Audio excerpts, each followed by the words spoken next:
Hello everyone. आज हमारे साथ ऑरेनबर्ग से सेकेंड ईयर की स्टूडेंट प्रीति शर्मा हमारे साथ है।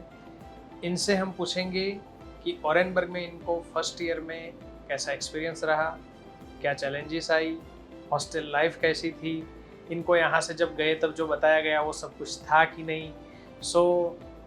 हम प्रीति से पूछते हैं कि प्रीति, आपका फर्स्ट ईयर का MBBS का सफ़र कैसा रहा, आपका एक्सपीरियंस बताइए। Hello everyone. Thank you sir for inviting me here. Myself Preeti Sharma and I am from Delhi, India. Last year मैंने ऑरेनबर्ग स्टेट मेडिकल यूनिवर्सिटी में एडमिशन लिया था और वहाँ पे एज अ फॉरेनर बहुत सारे चैलेंजेस हमारे सामने आए, लेकिन फर्स्ट ऑफ ऑल हमको वहाँ जाके रशियन लैंग्वेज सीखना पड़ता है। तो लैंग्वेज में ऐसा कोई प्रेशर नहीं है, वो हमें इसलिए सीखना होता है क्योंकि फोर्थ ईयर के बाद जब हमें प्रैक्टिकल एक्सपोजर के लिए पेशेंट्स के साथ इंटरेक्ट करना पड़ेगा, तो वो रशियन लैंग्वेज में ही करना होगा। आपको रशियन लैंग्वेज कितनी लगी? टफ, ज़्यादा डिफिकल्ट है कि एवरेज है कि?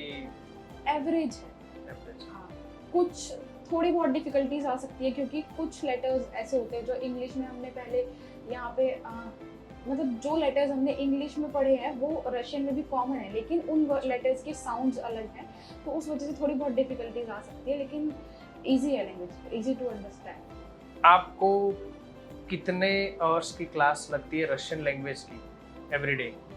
3 आवर्स। 3 आवर्स, जो सेकंड ईयर से कम होगी फिर थर्ड ईयर में कम होती जाएगी। ओके। वेदर को लेके क्या चैलेंजेस? कोल्ड रीजन है तो वहाँ ठंडी ज़्यादा होती है और उसी की वजह से अब वैसे हॉस्टल्स और यूनिवर्सिटी कैंपसेस सब सेंट्रलाइज्ड हीटेड हैं, लेकिन बाहर अगर हम लोग जाते हैं तो हमें फुल्ली कवर अप करके जाना ही पड़ता है क्योंकि बाहर तो मैक्सिमम टाइम स्नोफॉल होता ही है विंटर्स में। तो winter shoes, winter jacket, winter cap पहन के बाहर जाना होता है। स्नो जैकेट, बूट्स सब पूरा कवर अप करके जाना पड़ता है।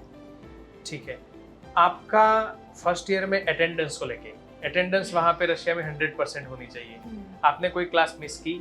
अगर की तो फिर उसको कैसे आपने रिवर्क किया, इसके बारे में बताइए एक्सपीरियंस आपकी। फर्स्ट ऑफ ऑल हमें एक भी क्लास मिस नहीं करनी चाहिए। हमें भी सीनियर्स ने बोला था पहले कि क्लासेस मिस नहीं करने, लेकिन हमको पर्सनली एक्सपीरियंस करना था तो हमने ट्राई किया खुद क्लास मिस की आपने। हाँ जी, लेकिन वो बहुत भारी पड़ा हमें क्योंकि उसके रीवर्क्स देने होते हैं, लेकिन वो रीवर्क्स इतना ईजी नहीं होता क्लियर करना।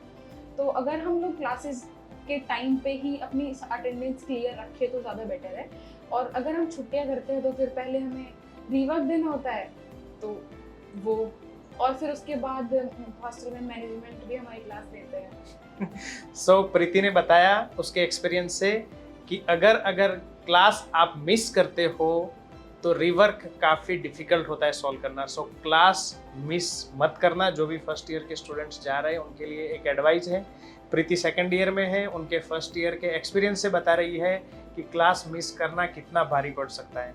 आपको वो क्लास का रिवर्क करना है और रिवर्क काफ़ी टफ होता है। सो 100% अटेंडेंस है, कोई वैलिड रीज़न है तो हम वहाँ पे बैठे हैं, बट अगर विदाउट वैलिड रीज़न अगर क्लास मिस किया, प्रीति ने एक्सपीरियंस किया, क्लास मिस करके देखा, सीनियर्स ने बोला फिर भी, सो आप आगे से ये गलती आप मत करना।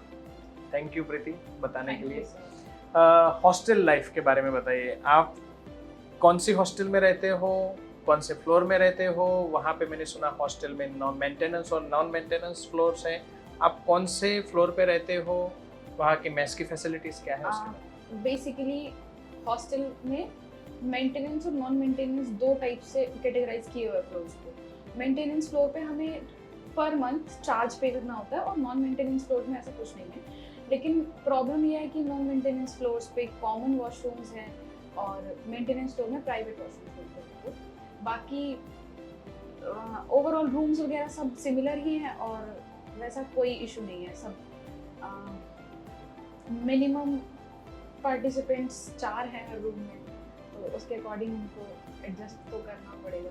इंडियन मेस के बारे में बताओ। इंडियन मेस है अवेलेबल ऑरेनबर्ग में? इंडियन मेस भी अवेलेबल है हॉस्टल में।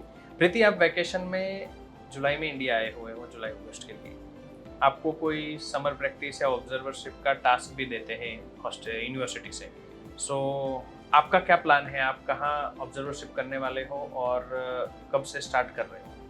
एक्चुअली एक लेटर लेना होता है यूनिवर्सिटी से ऑब्जर्वरशिप के लिए। मैं उस लेटर का वेट कर रही हूँ, उसके बाद मैं ज्वाइन कर लूँगी। 21 डेज़ की ऑब्जर्वरशिप करनी होती है हर साल जो मैक्स हॉस्पिटल में अलाउड है हमें, तो उसके लिए लेटर लेके यूनिवर्सिटी से then I will start. So Max hospital में आप 21 डेज की ऑब्जर्वरशिप करोगे, उसके बाद वहाँ का एक्सपीरियंस सर्टिफिकेट लेके आप यूनिवर्सिटी को सबमिट करोगे। सो सेकेंड ईयर आपका स्टार्ट हो रहा है सितंबर से, आप जाओगे सेकेंड ईयर में आ जाओगे। आपको सेकेंड ईयर और आगे की पढ़ाई के लिए विश यू गुड लक। और आप जो फर्स्ट ईयर में स्टूडेंट्स आने वाले हैं उनको आप कुछ मैसेज देना चाहोगे? First of all classes miss नहीं करना है, और सारा जो भी कंटेंट क्लासेस का हमको पहले से मिलेगा तो वो सब कुछ पहले से अच्छे से प्रिपेयर करके जाना in every class, so that कोई भी प्रॉब्लम नहीं आए और एग्जाम टाइम पे ज़्यादा पढ़ना ना पड़े एक साथ। तो ये थी प्रीति शर्मा जो फर्स्ट ईयर कंप्लीट करके सेकेंड ईयर में आ चुके हैं और उनके एक्सपीरियंस से जो न्यू कमर्स है उनको बता रही है कि क्लास मिस मत करना, बाकी कोई इश्यू नहीं है वहाँ पे। Thank you Preeti. Thank you.